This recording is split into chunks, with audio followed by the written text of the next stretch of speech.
हा एवढं तुमचं मन तुम्हाला का खात आहे? तुम्हाला माहिती आहे ना, लोक प्रश्न विचारतील. म्हणून तुम्ही आमच्या नेत्यांवर, आमच्या सहकाऱ्यांवर, माझ्यावर मी काय फार महत्त्व देत नाही, पण एवढी मोठी टोळधाड सोडण्यापेक्षा 2 वेळेस सांगता आलं असतं, होय मी पाहायला गेलो. त्यात चुकीचं काय आहे? आता लंडनला आमदारांचं शिष्टमंडळ गेलंय ना, लंडनला महाराष्ट्रातल्या आमदारांचं शिष्टमंडळ गेलं. आता आमदारांना वाटलं अशा प्रकारच्या एखाद्या जागेचा अभ्यास करावा, गेले. त्यात काय चुकीचं आहे? आता लोक गोव्याला जातात, आमच्याकडे ईशान्येमध्ये काही अशा प्रकारचे कॅसिनोज आहेत, गोव्याला जातात. आम्ही का म्हणतो का? तुम्ही नाकारत्या कशा करता? तुम्ही खोटं का बोलताय की मी तिथे सकाळी इडली सांबार खायला गेलो होतो रेस्टॉरंट? फोटो ट्विट केला आणि त्यानंतर आदित्य ठाकरेंचा एका ग्लासामधून तो ग्लास आहे की डाएट कोकचं टीन आहे, चेक करा नीट बरं का. असे मोदींचे किती फोटो दाखवू? हा, मोदी जे पितात तेच आदित्य ठाकरे पित होते, तोच ब्रँड आहे. बोललो ना काल. डाएट कोकचा स्पष्ट दिसतंय, तो डाएट कोक आहे. 4 चौघात बसून ते डाएट कोक उभ्यानं पितायत, हे दिसतंय ना. पण एवढे घाबरले हे लोक की त्यांना भान नाही की आपण आदित्य ठाकरेंचा कोणता फोटो ट्विट करतोय, सांगतोय. इतका डरपोक पक्ष, हातामध्ये ईडी आणि सीबीआय आहे, म्हणून यांना फक्त यांच्यातली मर्दानगी जागी होते. या 2 एजन्सी आणि पोलीस यांच्या हातात नसतील ना, तर यांच्यासारखे डरपोक लोक नाहीत. मी आत्ता सांगतो. आणि मला धमक्या देत आहेत. मला हे त्यांचे जे टोळझाडवाले टोळ भैरव मला धमक्या देत आहेत. या समोर या, समोर या, समोर. उगाच तोंड पाटीलकी करू नका. कधी यायचं सांगा. सर, आपने कल कुछ तस्वीरें ट्वीट की थी जिसको लेकर अब बीजेपी की तरफ से कहा जा रहा है कि अगर आपके पास वो तस्वीरें हैं तो जारी कीजिए, क्योंकि उनके पास भी कई सारी तस्वीरें हैं, वो भी जारी। अरे भाई छोड़ दे, ये पागल लोग बातें हो रही है। और देवेंद्र फडणवीस तो आपको कह रहे हैं कि मानसिक रूप से आप। जहाँ मैं मानसिक रूप से हम लोग कमजोर है, क्योंकि हमारी मानसिकता है महाराष्ट्र की संस्कृति का रक्षा करना. हमारी मानसिकता है कि आप जैसे लोगों के साथ संघर्ष करना. हमारी मानसिकता है आप जैसे देश के लुटारों के साथ लड़ाई करना और देश को बचाना. ये हमारी विकृति है, समझ लो. हाँ, हम मानसिक दृष्टिया हमारी ये विचारधारा है. देश में दंगे कराना, जात पात के आधार पर झगड़े लगाना, देश को लूटना, एक उद्योगपति को देश बेचना, ये हमारी मानसिकता नहीं है. जो अपने राजनीतिक विरोधी है उनके खिलाफ एजेंसी लगाना, उनके बच्चों के खिलाफ एजेंसी लगाना, ये विकृति आपकी है, हमारी नहीं है. अगर हम निकालने जाए ना तो देश छोड़कर चले जाएंगे, मुंह दिखाने लायक नहीं रहेंगे ये लोग. लेकिन हमारे पास वो संस्कार है जो बाला साहब ठाकरे जी ने हमें दिया है कि घर तक मत जाइए.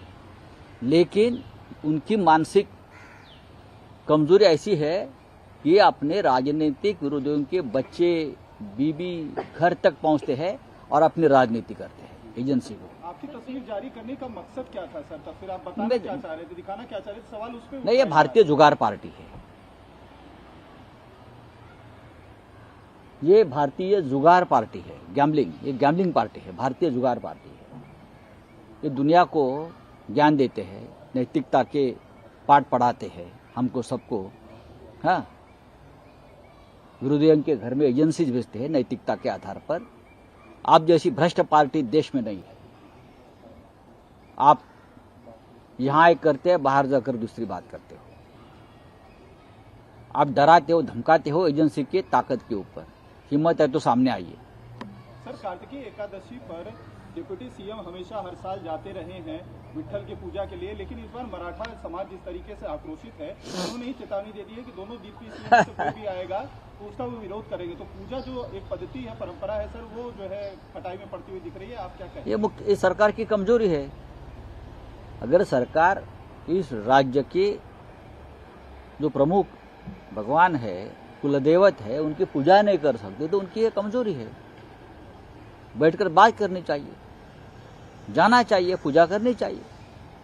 आप हिंदुत्ववादी है ना, अपने आप को हिंदुत्ववादी मानते हो ना, तो आप हमारी राज्य की कुल देवता को, आप कार्तिक एकादशी को पूजा के बिना कैसे छोड़ सकते हो? सर जरांगे पाटिल आज एमएलए ये एनसीपी का जो इलेक्शन कमीशन में मामला चल रहा है, कल ये कहा गया कि फॉल्स डॉक्यूमेंट सबमिट किए हैं अजित पवार ग्रुप की तरफ से, तो उनके ऊपर क्रिमिनल कंप्लेंट हो सकती है, लेकिन इलेक्शन कमीशन नहीं कर रहा। इलेक्शन कमीशन कुछ नहीं करेगा, ना इलेक्शन कमीशन करेगा, ना राज्यपाल करेगा, ना विधानसभा के स्पीकर करेगा। मैंने पहले भी कहा है, ये भारतीय जनता पार्टी के आज जो दिल्ली में सत्ताधारी बैठे हैं उनके तोते हैं सब। इलेक्शन कमीशन, राज्यपाल, सभी को एक स्वाभिमान की जो रीढ़ की हड्डी चाहिए वो नहीं है। जब मैं ये आज के इलेक्शन कमीशन को देखता हूं तो मुझे शेषन साहब की याद आती है। शेषन साहब ने जो एक रीढ़ की हड्डी दी थी इस इलेक्शन कमीशन को, वो अब नहीं है। तो ये तो जब ऊपर से आदेश आएगा उस आदेश के मुताबिक ये इलेक्शन कमीशन काम करेगा। शिवसेना के बारे में यही हुआ, अब एनसीपी के बारे में भी ये हो सकता है। आजपासून आमदार अपात्रतेवर सुनावणी, राहुल नार्वेकर म्हणतात की योग्य तो निर्णय दिला जातो। योग्य म्हणजे काय असतं?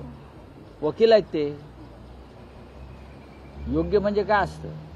इतका वेळ, 1 वर्ष, 1.25 वर्ष योग्य निर्णय घ्यायला लावतात विधानसभेचे अध्यक्ष, ज्याला आम्ही ट्रायब्युनल म्हणतो। ट्रायब्युनल, तुम्हाला निर्णय घ्यायचा आहे, तुम्हाला एक घटनाबाह्य सरकार या राज्यावर राज्य करताय आणि तुम्ही घटनात्मक पदावर बसलेला आहात। हा, घटनाबाह्य सरकार म्हणजे चोर लफंग्यांचं सरकार, लक्षात घ्या। तुम्ही चोर लफंग्यांना समर्थन देताय, त्यांना संरक्षण देताय। अशा व्यक्तीने घटनात्मक पदावर बसणं हा देशाच्या घटनेचा अपमान आहे। मग ती इलेक्शन कमिशन असेल, विधानसभा असेल, राज्यसभा असेल, लोकसभा असेल, अशा घटनात्मक पदावर ज्याला घटनेची चाड नाही त्यांना बसू नये। अब्यूज किया है ऐसा कहा जा रहा है। किसको? मल्लिकार्जुन खड़गे ने वर्बली अब्यूज किया है पीएम मोदी के फादर को, और मोदी ने उसके ऊपर रिप्लाई किया है कि ऐसे तो नहीं थे खड़गे जी आप, क्या हुआ आपको? कांग्रेस मुझे मालूम नहीं। देखिए, खड़गे साहब जवाब देने के लिए बहुत समर्थ व्यक्ति है। हाँ, तो खड़गे साहब जवाब देंगे उस बारे में, और पूरी ताकत से जवाब देंगे। फडणवीस साहेब या पद्धतीने स्पीकर करने वाले हैं। मनोरुग्ण म्हणून तुम्हाला म्हणताय। हम आहे ना मनोरुग्ण मी। महाराष्ट्राच्या हिताचा विचार करणं, आज हुतात्मा दिन आहे। 105, 107 हुतात्म्याने या महाराष्ट्रासाठी बलिदान दिलं, त्यांचं आम्ही स्मरण करतो। त्याच्यावेळी आम्ही करतोय किंवा आम्ही मुंबईसह महाराष्ट्र भांडवलदारांच्या घशात, म्हणजे भारतीय जनता पक्ष जे अडाणीच्या घशात घालू इच्छिते त्या अडाणीला विरोध करतो। त्याच्यामुळे त्यांच्या दृष्टीने आम्ही मनोरुग्ण आहोत।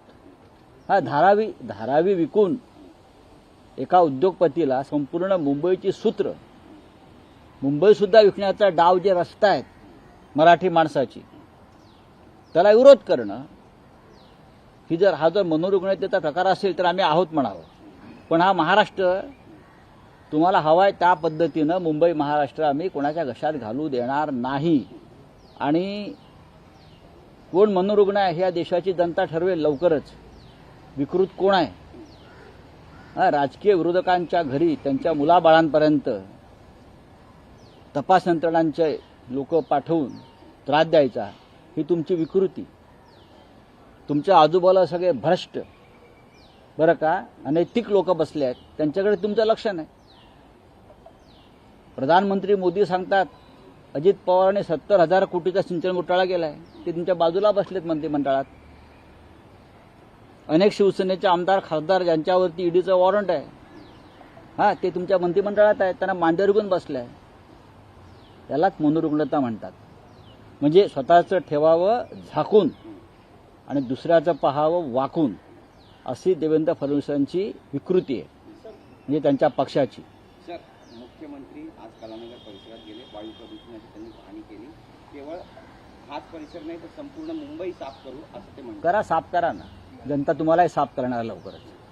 साफ करा, घ्या हातात झाडू घ्या, चला, थैंक यू। दिल्ली में जाना चाहेंगे, आज प्रदूषण का जो है चेक करने के अरे लिए प्रदूषण तो पूरे देश में है। कलानगर खासतौर से गए थे सर, वहीं पर उन्होंने हाँ, कलानगर पे उनका ज्यादा प्रेम है, पूरी जिंदगी कलानगर ने बनाई है ना उनकी।